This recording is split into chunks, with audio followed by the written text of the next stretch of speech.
मजाक नहीं है बेटा। अब मैं ये घर में नहीं रहूंगी तो नहीं रहूंगी, यही सच्चाई है।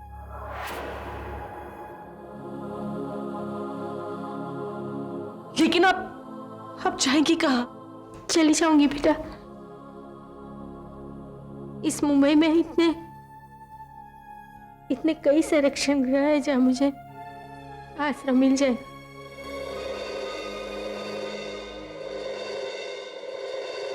प्लीज मम्मी जी, हमें छोड़कर मत जाइए। प्लीज आप ऐसा फैसला मत लीजिए।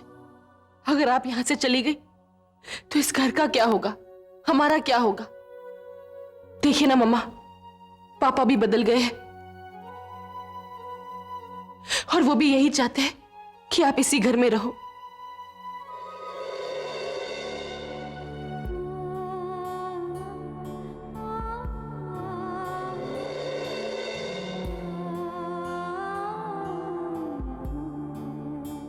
पापा, अब आप ही रोकिए ना मम्मी जी को।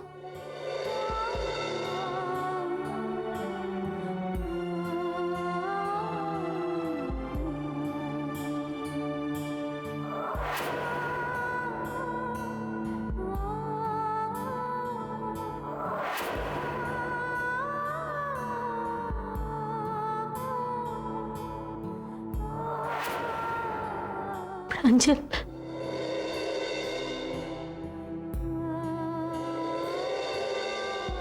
जानवी,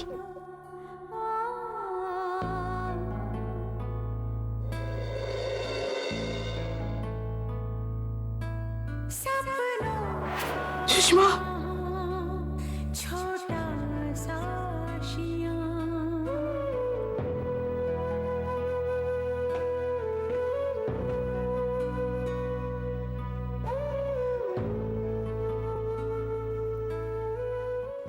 क्या हुआ दक्ष? मम्मी जी कहाँ गई, कुछ पता चला? अचानक ये सब क्या हो गया? मेरी तो खुद समझ में नहीं आ रहा। सुबह से हम लोग कितने खुश थे, ऐसा लग रहा था घर की सारी खुशियां वापस आ जाएंगी, सब लोग एक हो जाएंगे। लेकिन समझ में नहीं आ रहा कि ऊपर वाला क्या चाहता। दक्ष, मैंने क्या कुछ नहीं सोचा था कि जब मम्मी जी इस घर में आएंगी तो मैं उनसे ये बात करूंगी, वो बात करूंगी, और इसलिए दुखों को सहने की हिम्मत भी आ गई थी। लेकिन अब मुझे लगता है कि वो हिम्मत खत्म होती जा रही है दक्ष। नहीं पलक, ऐसा मत बोलो। तुम हिम्मत मत हारना। अरे तुम जानती हो हमने इस घर के लिए क्या कुछ नहीं किया। मोहिनी को इस घर से बाहर निकालकर इस घर की सबसे बड़ी मुसीबत को हटाया है। कम से कम पापा को इस बात का एहसास तो हो जाएगा कि मोहिनी से शादी करके उन्होंने कितनी बड़ी गलती की थी। पापा ने बहुत गलत किया है, ये जानते हुए कि मम्मी जी के साथ कितना बड़ा अन्याय हुआ है। उन्होंने मम्मी जी को रोकने की एक बार भी कोशिश नहीं की। मैं उनसे बात करूंगी, ये पापा ने अच्छा नहीं किया।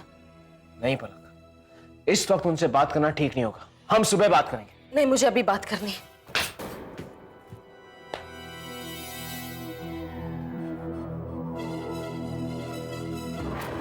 इतने लंबे अरसे से हम एक दूसरे को जानते हैं, लेकिन फिर भी हमारा रिश्ता बेनाम।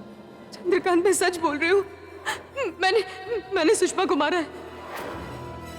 मैं कभी सोच भी नहीं सकता था कि मोहिनी सुषमा को मारने की कोशिश कर सकती है। कितना भरोसा था मुझे उस पर। उसकी हर बात में आंखें बंद करके मान लेता था। फिर उसने मेरे साथ इतना बड़ा विश्वासघात क्यों किया? मोहिनी की वजह से मैं अपने घर वालों की नजरों में, समाज की नजरों में गिर गया। फिर उसने मेरे साथ ऐसा क्यों किया? क्यों?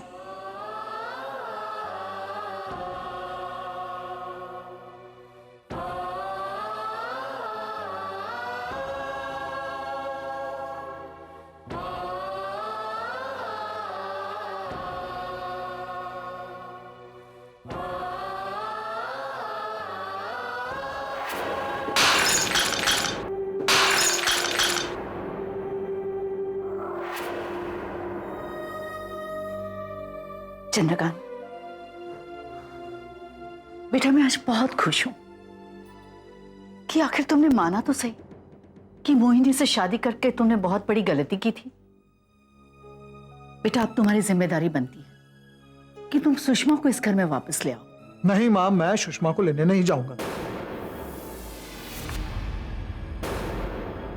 अगर वो आना चाहती तो खुद आ सकती।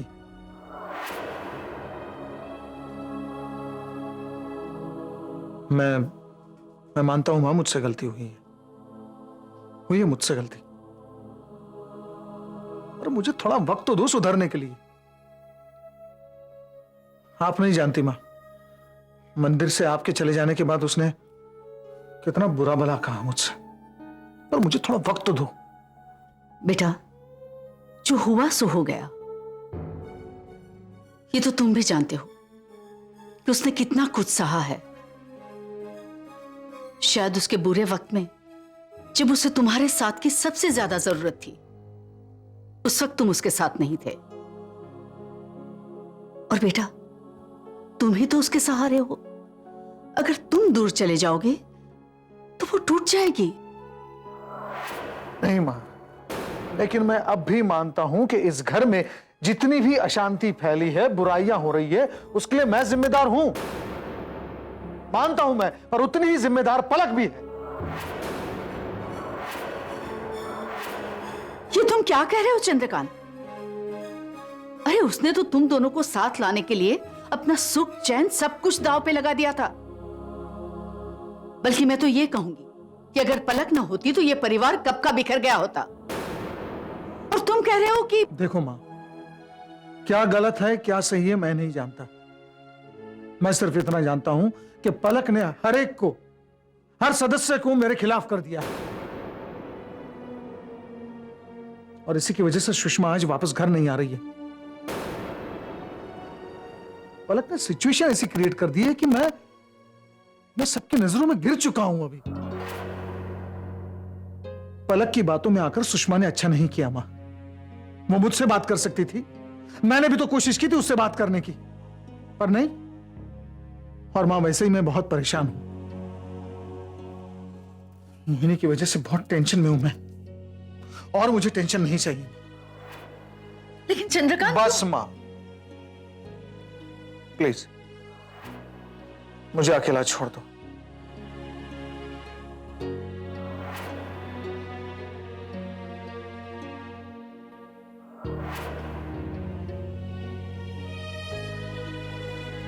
मैं आपको बाद में फोन करता हूं। पलक क्या हुआ? तुम इस तरह? दक्ष, मैं मम्मी जी से मिलना चाहती हूँ। इस वक्त हम उन्हें कहां ढूंढेंगे पलक? मैं नहीं जानती। मैं मम्मी जी से बात करना चाहती हूँ, उनसे मिलना चाहती हूँ। मैंने सोचा भी नहीं था कि ये सब दोबारा हो जाएगा। क्या कुछ नहीं किया मैंने मम्मी जी को इस घर में लाने के लिए, और इतना सब कुछ करने के बाद कुछ भी हासिल नहीं हुआ। आखिर सहन करने की भी हद होती है। देखो पलक, तुम अच्छी तरह से जानती हो कि घर में सब लोग तुमसे बहुत प्यार करते हैं। घर में सब लोग नहीं दक्ष। मैं जानता हूं पलक तुम किन की तरफ इशारा कर रही हो, लेकिन तुम फिक्र मत करो। सारी गलतफहमियां दूर हो जाएगी और धीरे धीरे सब कुछ ठीक हो जाएगा। Just relax and don't worry. मैं हूं ना तुम्हारे साथ।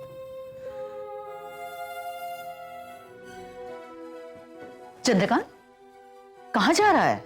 ऑफिस जा रहा हूं मां। घर में इतनी टेंशन है और तुझे ऑफिस जाने की पड़ी है। पता नहीं सुषमा कहां चली गई है और तुझे कोई चिंता नहीं। मैं कुछ नहीं जानती। जाओ और कहीं से भी सुषमा को ढूंढ के घर में वापस ले आओ। मां, इससे पहले भी मैं कह चुका हूं, मैं सुषमा को लेने के लिए नहीं जाऊंगा। मेरे पास वक्त नहीं है मां, और जाया करने के लिए तो कतई नहीं। Sorry mister जागृता।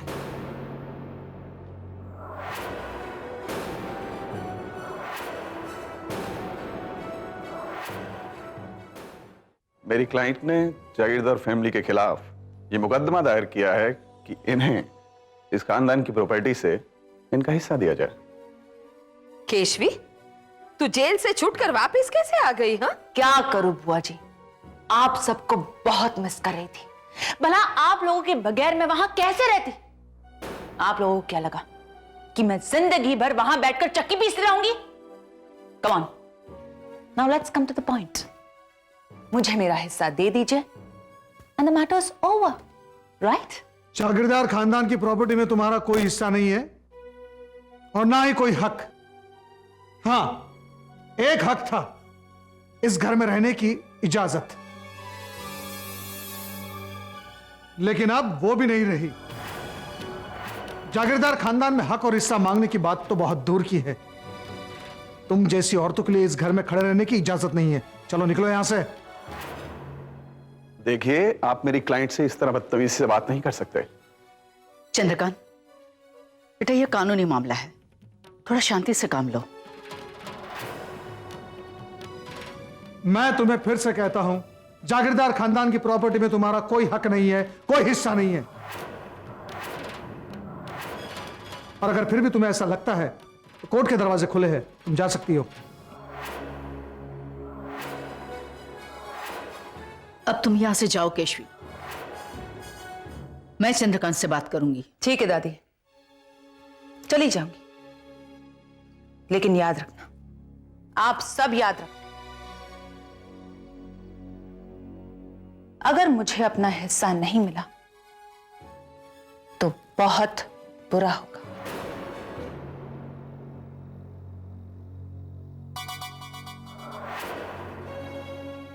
Manjula dear, mobile please. अब तो मुझे इसकी जरूरत पड़ेगी।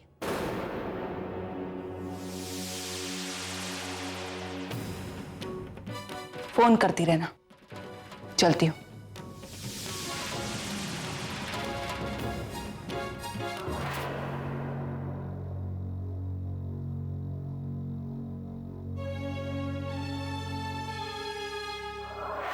Sushma, I am sorry, I am sorry. ठीक है सुषमा, अगर तुम कहती हो तो मैं पलक से मिलकर सच जानने की कोशिश करूंगा। बच्चे अभी बड़े हो गए, अब इनसे क्या शर्माना।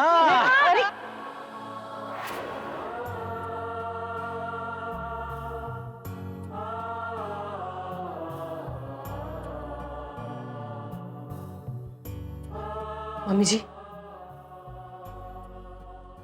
इस तरह से सबको याद करके और दुखी होने से क्या ये अच्छा नहीं होगा कि आप हमारे साथ घर चले?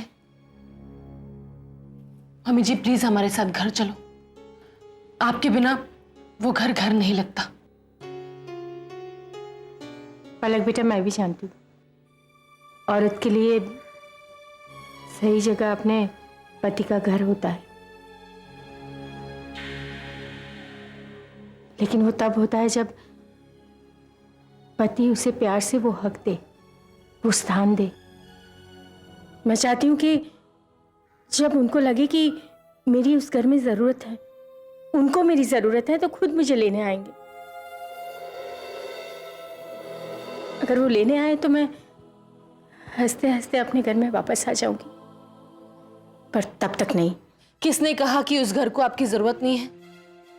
क्या पापा अकेले रहते हैं वहां और कोई नहीं रहता? औरत का अस्तित्व अब अपने पति से जुड़ा होता है। ऐसा मत कहिए मम्मी, कम से कम अपने बेटे की तो बात मानिए। मेरी खातिर चलिए मां। नहीं बेटा, जब तक वो मुझे खुद लेने नहीं आएंगे तब तक उस घर में मैं नहीं आऊंगी, कभी नहीं आऊंगी।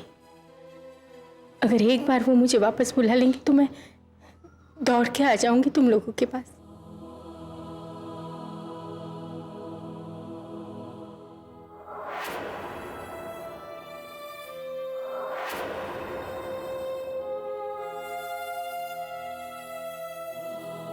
बेटा, कानून के झमेले में पड़ने से तो अच्छा है कि केशवी को जो देना हो वो दे दिया जाए।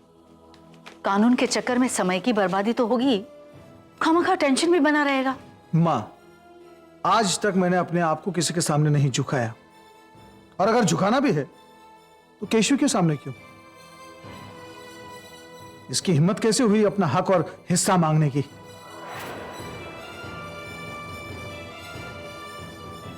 क्या हुआ दादी? किसके हिस्से की बात चल रही? तुम्हारे जाने के बाद केशवी आई थी अपने लॉयर के साथ हमारे परिवार की जायदाद में से हिस्सा मांगने।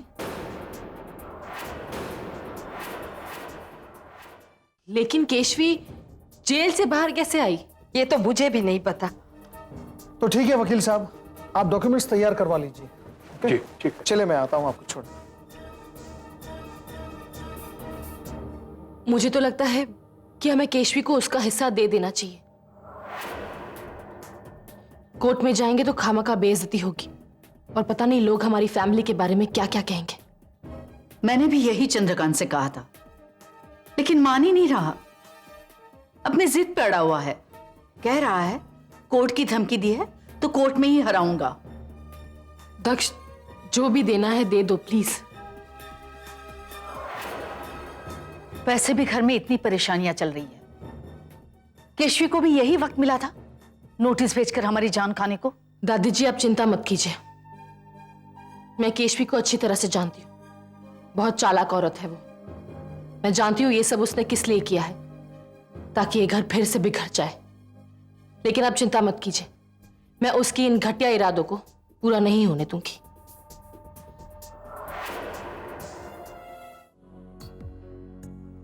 दक्ष, मेरी बात का जवाब क्यों नहीं दे रहे हो?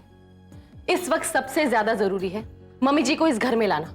और मम्मी जी ने साफ साफ कह दिया है कि जब तक पापा उन्हें लेने नहीं आएंगे वो इस घर में नहीं आएंगे। अब अगर पापा केशवी के केस में उलझ गए तो वो मम्मी जी पर ध्यान नहीं देंगे। इसलिए मैं कह रही हूं कि केशवी को जो देना है वो दे दो, ताकि प्रॉब्लम तो सॉल्व हो जाए। दक्ष, आखिर क्या प्रॉब्लम है दक्ष? इतनी छोटी सी बात क्यों नहीं समझ रहे हो तुम लोग? दक्ष, आखिर क्या बात है? दादी जी मैं सिर्फ दक्ष से ये पूछ रही हूं कि हम लोग केशवी को उसका हिस्सा क्यों नहीं दे देते? एटलीस्ट एक टेंशन तो खत्म हो जाए। मैं सिर्फ दक्ष से ये कह रही हूं कि वो अपना हिस्सा केशवी को दे दे बस।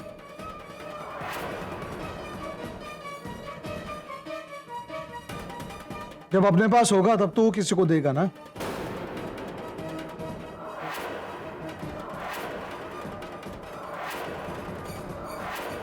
पापा, आप मेरे बारे में क्या सोचते हैं ये मैं जान चुकी हूं। मैंने सब कुछ सुन लिया है। लेकिन अगर मैं मम्मी जी को मोहिनी के बारे में सब कुछ नहीं बताती तो हालात से लड़ने की हिम्मत उनमें नहीं आती। मैंने जो कुछ भी किया है इस घर को बनाने के लिए किया है, बिगाड़ने के लिए नहीं। देखो पलक, मुझे तुम्हारी ये बकवास नहीं सुननी। ओके? ठीक है पापा, इसके बारे में हम बाद में बात करेंगे। लेकिन पहले हमें यह देखना है कि केशवी को उसका हिस्सा कैसे मिल जाए। दक्ष, प्लीज तुम ही उससे बात करो, तुम उसे अपना हिस्सा दे दो प्लीज। वही तो मैं कह रहा हूं, उसके पास जब कुछ होगा तभी तो वो किसी को देगा ना।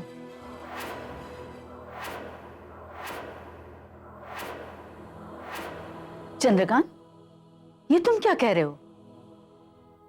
मां, इस घर में मुसीबतों की शुरुआत तभी से हुई है जब से पलक इस घर में आई। पलक, तुम्हारी और दक्ष की शादी से पहले मेरी और दक्ष की एक डील हुई थी।